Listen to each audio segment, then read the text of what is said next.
حضرت عبداللہ بن عمر رضی اللہ تعالیٰ عنہ اپنے دوستوں کے ساتھ کھانا کھانے میں مصروف تھے باہر پہاڑوں میں۔ آج بھی عرب ایسا کرتے ہیں، گھر سے کھانا تیار کیا اور باہر صحراؤں میں پہاڑوں میں لے کر وہاں بیٹھ کے کھانا کھاتے۔ تو کھانا کھا رہے تھے تو ایک چرواہا بکریاں لے کے گزرا، تو آپ کے دل میں اس کے لیے محبت پیدا ہوئی، تو اس کو بلا کے کہا کہ تم بھی ہمارے ساتھ بیٹھ کے 2 لقمے لے لو۔ اس نے معذرت کی۔ آپ نے پھر کہا نہیں، 2 لقمے آپ ہمارے ساتھ لے لیجئے۔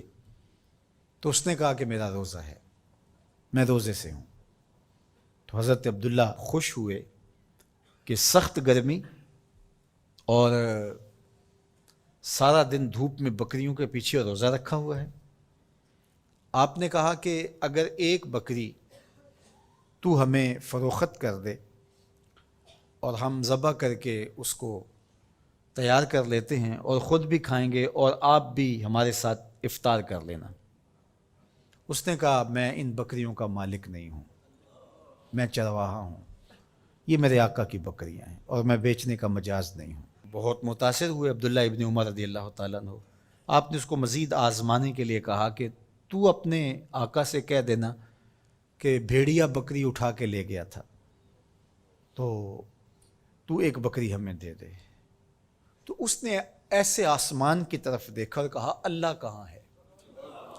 بس اس کا یہ انداز حضرت عبداللہ بن عمر کو اتنا بھا گیا، اتنا اچھا لگا کہ آپ جب یہ واقعہ سنایا کرتے تھے تو آنکھوں سے آنسو جاری ہو جاتے، اور فرماتے اس نے یوں انگلی کھڑی کی تھی اور آسمان کی طرف دیکھا تھا اور بار بار کہتا تھا اللہ کہاں ہے؟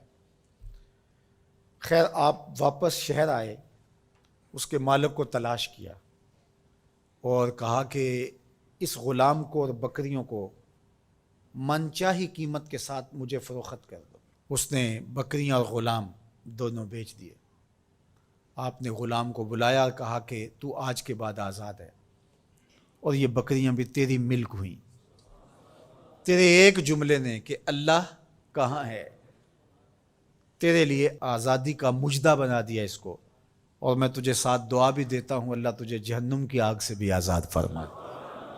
تو یہ یقین کہ میرا اللہ مجھے دیکھ رہا ہے، یہ اگر آپ کے ساتھ جڑ جاتا ہے تو پھر کسی کیمرے کسی سیکورٹی کی ضرورت نہیں ہے۔ یہ عقیدہ اتنا بڑا حصار ہے، عبادات میں بھی سرور دیتا ہے، اور یہ عقیدہ انسان کو گناہوں سے بھی محفوظ کرتا ہے اور بچاتا ہے۔ لیکن ہمارے رویے، اللہ تعالیٰ جل شانہ نے سورہ النساء کے اندر ارشاد فرمایا یستخفون من الناس ولا یستخفون من اللہ، کہ لوگوں سے تو پوشیدہ رہتے ہیں لیکن اللہ سے پوشیدہ نہیں رہتے۔ بلکہ ایک دوسرے موقع پہ ارشاد فرمایا سورہ الغافر کے اندر یعلم خائنۃ الاعین وما تخفی الصدور، جو آنکھ خیانت کرتی ہے اللہ اس کو بھی دیکھتا ہے، اور جو سینوں میں پوشیدہ ہوتا ہے اللہ اس کو بھی دیکھتا ہے۔